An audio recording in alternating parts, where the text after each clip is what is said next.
Yang datang ke Jawa Barat harus menyesuaikan dengan budaya Jawa Barat. Siapapun yang datang ke sini, Anda boleh tinggal di sini bersama kami. Tapi jangan coba-coba Anda ingin merebut kehormatan dan wibawa kami. Kenapa? Ini yang harus dikembalikan di marwah, Pak. Cuplikan video yang sudah kita lihat itu memang cukup mengejutkan, teman-teman. Cukup mengejutkan sekali. Dari sebuah ungkapan Kang Deddy Mulyadi yang begitu tegasnya, ya. Menarik, dan mohon video ini disimak hingga akhir. Dan judul yang terdapat di dalam video yang sudah saya temukan ini, ya, mewek Bahar dan Husein dengan 2 tanda seru, diteruskan Gubernur Jabar Kang Deddy akan sikat mereka tidak lama lagi. Kemudian ada 1 tanda seru, ya, tanda seru setelah itu. Dan mohon video ini agar supaya disimak hingga akhirnya. Jadi jangan disimak sekedar cuplikannya saja. Ini kelanjutannya, ya, luar biasa menohok sekali. Siap-siap untuk mendengarkan video ini, dan mohon agar supaya fokus, ya. Tolong ini dicermati baik-baik, ya. Tolong disimak, ya, dengan fokus, ya, dari pesan, dari sebuah ketegasan, dari apa yang telah disampaikan oleh Kang Deddy Mulyadi setelah ini. Oke, biar tidak panjang lebar, seperti biasa, sebelum kita mulai video tersebut, kita intro terlebih dahulu. Silakan.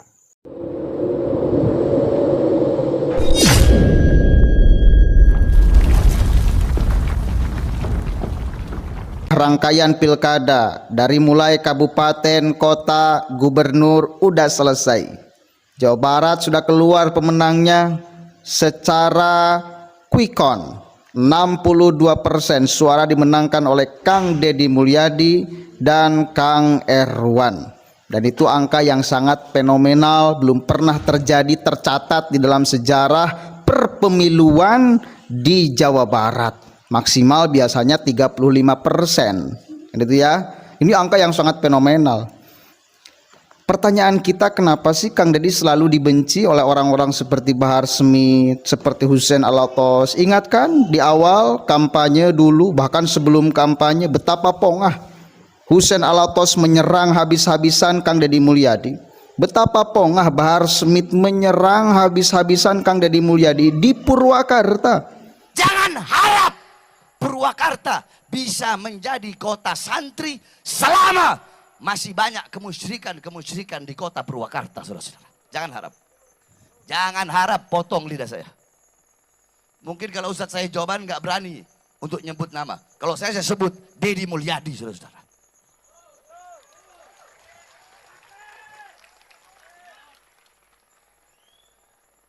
Karena Jokowi aja saya sebut, apalagi Deddy.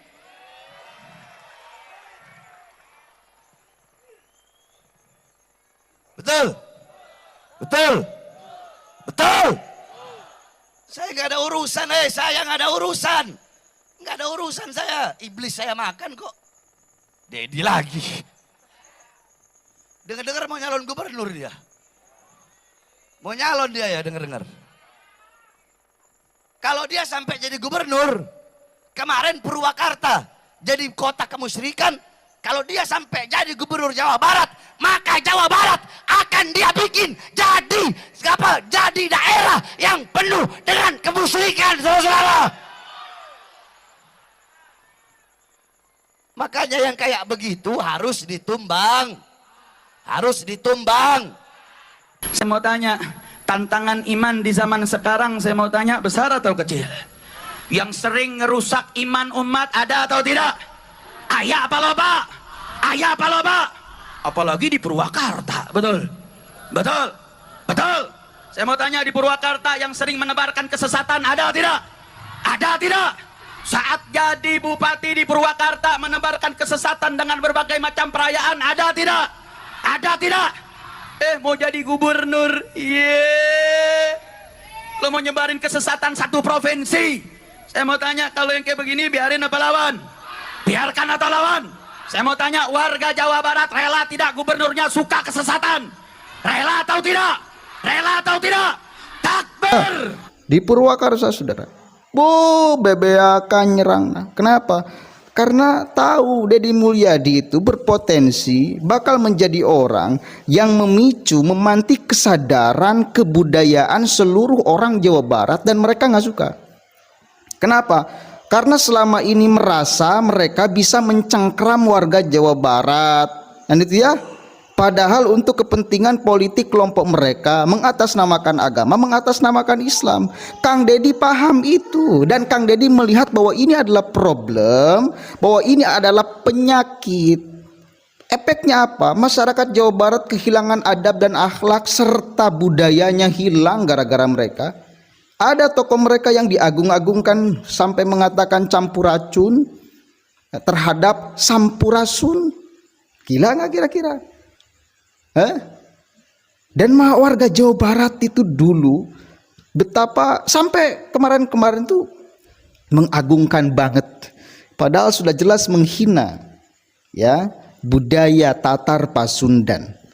Dengarkan coba nih, komitmen Kang Deddy ketika memimpin Jawa Barat, saudara. Ini bakal membuat mereka wah, bahaya nih orang seperti Deddy itu. Ini nih. Apa sih sebenarnya yang menjadi obsesi diri saya?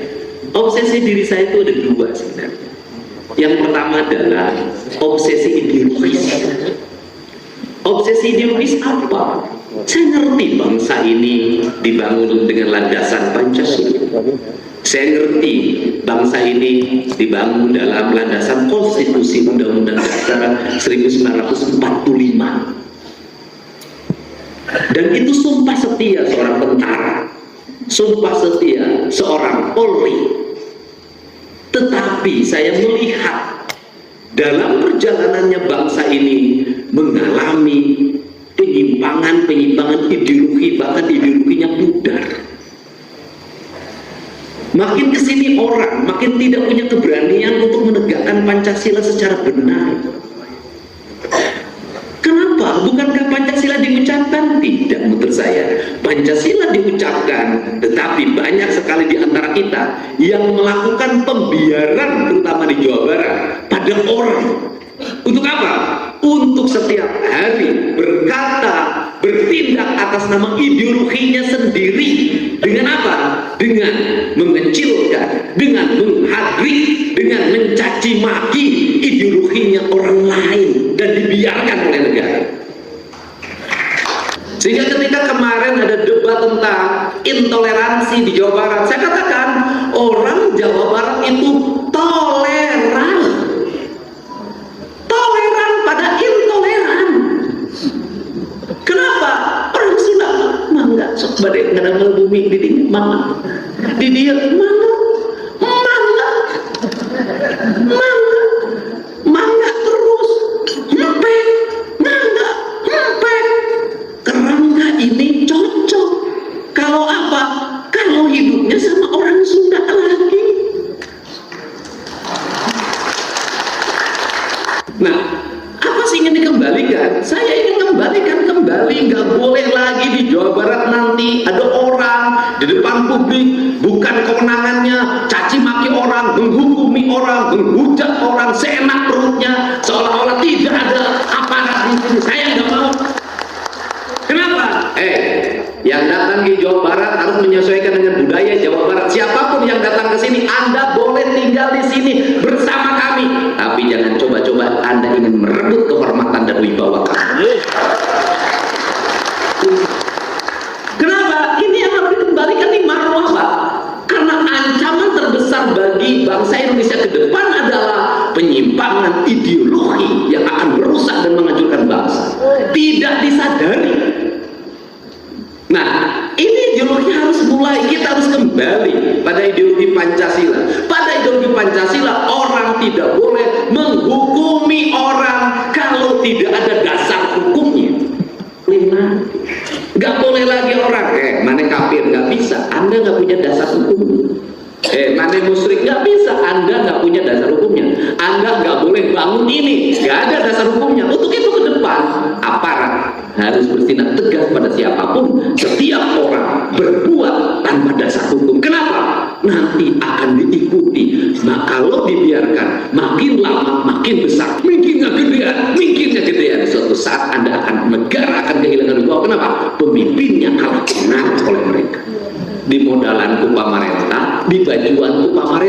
dirangkap pemerintah dan dieureunkeun mah bantuan eueuhan iro eueuhan.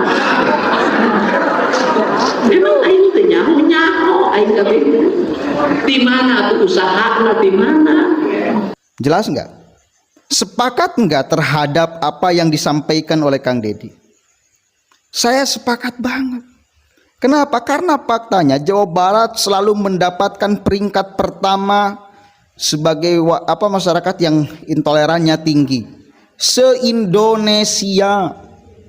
Pertanyaan kita, kenapa sih? Ada apa di Jawa Barat? Ada siapa di Jawa Barat? Dua beliau simpulkan, ada dua kelompok yang membuat Jawa Barat nih masyarakatnya intolerannya tinggi. Yang pertama kelompok urban, yang kedua kelompok migran.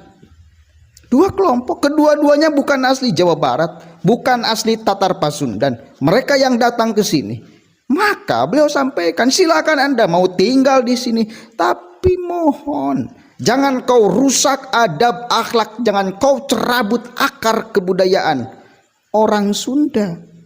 Digantikan oleh budaya Anda. Budaya Anda setel tiap saat, Anda praktekkan tiap saat. Pakaian budaya Anda juga Anda pakai tiap saat. Enggak dipersoalkan. Kenapa mempersoalkan budaya dan pakaian kita? Ada loh. Wayang itu kemarin sampai gila-gilaan, ada seorang ustadz yang daripada nonton wayangan sih ya, apa-apaan ngamuk kepada masyarakat yang nonton wayang. Terpengaruh oleh siapa ustadz itu? Pribumi kalau saya lihat, orang bener-bener orang Sunda. Kenapa? Karena berteman dengan mereka kok. Yang jelas ingin menjauhkan orang Sunda dengan budayanya. Kenapa mungkin besar mereka? Karena ada anggaran yang selalu masuk ke mereka, di backup oleh kekuasaan kok. Tahu Kang Deddy problem itu, maka beliau komitmen akan menghentikan itu semua. Masa orang didanai oleh negara, dikasih bantuan biaya oleh negara, lalu tiba-tiba menyerang negara, kan gak elok. Jadi hentikan mah bantuannya. Nanaonan iroh kan gitu. Gak ada apa-apanya. Tahu kita siapa. Elit politik yang selalu memakai jasa mereka di setiap momentum politik tuh. Dan kelihatan juga sekarang, dan masyarakat tahu, bukan hanya elit-elitnya yang tahu, yang paham. Masyarakat sampai di akar rumput itu sekarang sudah tahu. Karena ada informasi yang seimbang media sosial. Kita juga bisa ngomong sebagai masyarakat biasa. Kita bawa narasi-narasi kita ke setiap ngopi, tempat ngopi kita. Mari kita pikir sama-sama. Saya beberapa kali itu diskusi sama orang tua di sini, pemuda di sini. Masuk logika saya itu, narasi saya itu masuk. Ada perasaan yang sama. Itu loh. Masuk. Kang, dengan hadirnya mereka apa itu curhat. Oh, ternyata sama problem kita. Gak enak di seperti ini kan. Apalagi orang yang pernah punya pengalaman dengan langsung mereka dan dihinakan, dan itu fakta. Dan bukan hanya satu dua di Jawa Barat dan di seluruh Indonesia sekarang sudah mulai terbuka. Apalagi dipantik oleh isu nasab kemarin kan itu. Udah, kita harus terang-terangan. Gak bisa sembunyi-sembunyi. Mereka itu kalau mau ngomong sesuatu terang-terangan kan. Kepada Deddy Mulyadi apa coba terang-terangannya? Musyrik, kafir, apa segala macam. Masa kita juga gak bisa terang-terangan, gak wani terang-terangan, harus terang-terangan mengutuk mereka yang ingin merusak moral warga Jawa Barat. Gak boleh lah. Kalau kita gak terang-terangan terus pakai bahasa-bahasa samar, itu masyarakat gak 100% bisa menangkapnya. Udah belak-belakan aja. Kelompok itu yang suka merusak moral adab akhlak masyarakat Jawa Barat tuh. Udah, harus jelas jentre biar tidak lagi multitafsir. Mereka juga kalau nyerang seseorang itu jelas jentre, merasa bahwa apa yang disampaikan penyerangannya adalah kebenaran. Kita pun harus sama, seimbang di dalam narasi. Gitu. Dah. Sekarang Jawa Barat insya Allah akan aman di tangan Kang Deddy Mulyadi. Mereka nggak bisa lagi bermain di wilayah Jawa Barat. Gak bisa lagi mengendalikan warga Jawa Barat, meracuni seenak udalnya di Jawa Barat, mendoktrin, menggiring seenaknya warga Jawa Barat. Udah nggak bisa. Saya percaya itu, Kang Deddy bisa melakukan itu, dan Kang Deddy bisa merapikan itu. Biar kita kembali ke asal jati diri kita, back to budaya, bukan berarti menghilangkan menjadi tidak back to agama. Budaya dengan agama tetap kita pegang kuat. Itu ya. Mudah-mudahan ada manfaatnya. Selamat bekerja Kang Deddy selama 5 tahun ke depan. Mudah-mudahan sesuai. Saya yakin banyak masyarakat yang berharap banyak kepada Kang Deddy Mulyadi. Mudah-mudahan Jawa Barat semakin istimewa, pemimpin dan rakyatnya istimewa. Pemimpin mengistimewakan masyarakatnya, masyarakat mengistimewakan pemimpinnya. Ada kolaborasi antara pemimpin dan rakyat untuk Jawa Barat yang maju dan mandiri, untuk perbaikan kita semua. Assalamualaikum warahmatullahi wabarakatuh. Sebuah video yang sangat-sangat menarik yang telah kita tonton ya hingga akhir. Artinya ungkapan Kang Deddy Mulyadi itu perlu ya untuk Anda pahami. Jadi ideologi-ideologi yang tidak beres atau tidak elok lah ya, tidak bagus ya, silakan itu diperbaiki bagaimana supaya ideologi tersebut ya menjadi bagus. Ungkapannya supaya sopan ya. Ketika memberikan penjelasan ya supaya tertata dengan penataan yang ya semaksimal mungkin ya, menjauhi ungkapan-ungkapan yang kurang mendidik. Nah, jadi ketika saya melihat dari ungkapan Kang Deddy yang saya tangkap ya memang seperti itu. Luar biasa sekali ya Kang Deddy Mulyadi ini. Dan judul sudah saya bacakan tadi ya. Dan sekarang akan saya informasikan juga seputar thumbnail yang ada di dalam video yang saya temukan itu ya. Bahar dan Husein siap-siap, silahkan tinggal di Jabar, tapi begitu ya, ada tapinya. Kemudian Gubernur Jabar tegas sikat mereka semua dengan dua tanda seru ya setelah itu. Dan kalau kita kembali dari ungkapan yang telah disampaikan oleh Kang Deddy Mulyadi di dalam video tersebut, kita bisa mengingatnya, dan di sini saya sudah mencatatnya ya. Kurang lebih ya Anda boleh tinggal di sini bersama kami. Tapi apa? Sudah kita dengarkan ya. Beliau mengungkapkan yang kurang lebih jangan coba-coba merebut kehormatan dan wibawa kami. Ya. Jangan coba-coba merebut kehormatan dan wibawa kami. Mohon itu dicermati. Luar biasa sekali. Beliau paparkan hal tersebut, dan manusia plural pun, atau Kang Muhsin atau Kang Rofik ya, beliau ikut memberikan sebuah ya respon atau narasi lah ya lebih tepatnya. Dan narasi tersebut saya rasa bisa Anda pahami. Jadi ideologi ya harus diperbaiki. Ya, bagaimana supaya ideologi ini baik? Ya tentu dengan belajar, dengan rasa. Ya, apakah ketika saya begini berpikir seperti ini, apakah cocok dengan ini? Ya, ya perlu teman-teman ya, memang perlu ungkapan dipersopan. Ya. Kemudian ya ketika mau menjelaskan ya, bagaimana supaya semaksimal mungkin. Saya rasa penjelasan Kang Deddy tersebut ya cukup menohok sekali, dan memang penting ya untuk kita cerna, untuk kita cermati ya, dan semoga teman-teman sekalian dapat memahami ya, penjelasan tersebut. Dan mungkin hanya itu ya yang dapat saya sampaikan pada kesempatan kali ini. Kurang lebihnya jika ada kekeliruan, kesalahpahaman dari apa saja yang telah saya kemukakan, saya Al-Fakir atau Official mohon maaf sebesar-besarnya. Akhirul qaul, ihdinas siratal mustaqim. Assalamualaikum warahmatullahi wabarakatuh. Terima kasih.